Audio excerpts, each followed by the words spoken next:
This Appleseed lesson prioritizes a sequenced approach to phonological and phonemic awareness, recognizing a sounds-first approach supported by the science of reading research. By combining direct modeling, scaffolded practice, and rich opportunities for student observation and feedback, the lesson exemplifies best practices that facilitate foundational literacy for all learners, including those at risk for reading difficulties. The lesson began with a systematic explicit modeling of blending and segmenting using CVC words like lid, cab, jam, and other words, CVC words like spill. Each word is introduced in phoneme isolation and then blended together, strengthening students' ability to decode and encode essential building blocks to automatic word recognition and spelling. That part of the lesson was not recorded on the video, but it was an important piece to kind of warm up students. Throughout the lesson, it's important to use precise articulation of phonemes.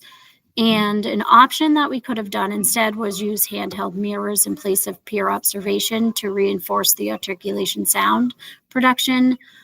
This would have been beneficial for students who are English language learners or students who need multisensory instruction.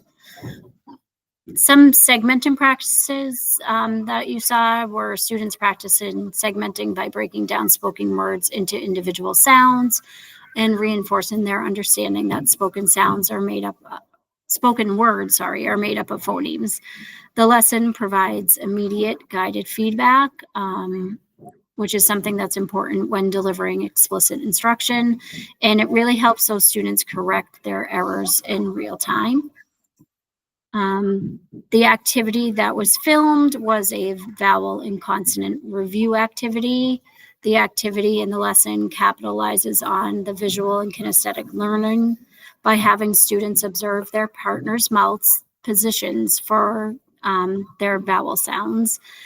There was explicit review of vowel sound properties like an open mouth, their stretchable quality, and that every word must have a vowel, as well as a brief description of consonant properties that, we're really making those consonant sounds with a partial or total closure of our mouths. The teacher-led comparison, like the happy birthday song using the consonant-only approach, provided a tangible, memorable illustration of what the vowels play in our speech production and clarity. The game format gives students multiple opportunities to listen for and identify medial vowel sounds, and it allowed the opportunity for immediate teacher feedback. Following this activity, if we had taped longer, you would have seen that there would have been some guided reading where the students would have read a decodable story called Bud the Cat. This would have linked their phonemic awareness practice with authentic text, supporting the transfer of those isolated skills to their ability to read that connected text in sentences.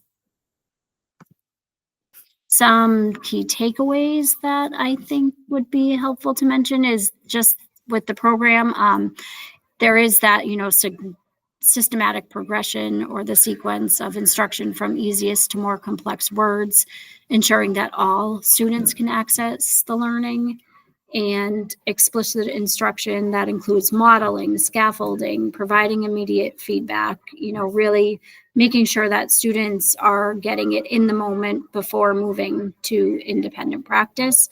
And it is also important, that we build in that multisensory engagement where students can engage with visual, auditory, and kinesthetic learning opportunities through activities like the vowel discrimination game that you saw.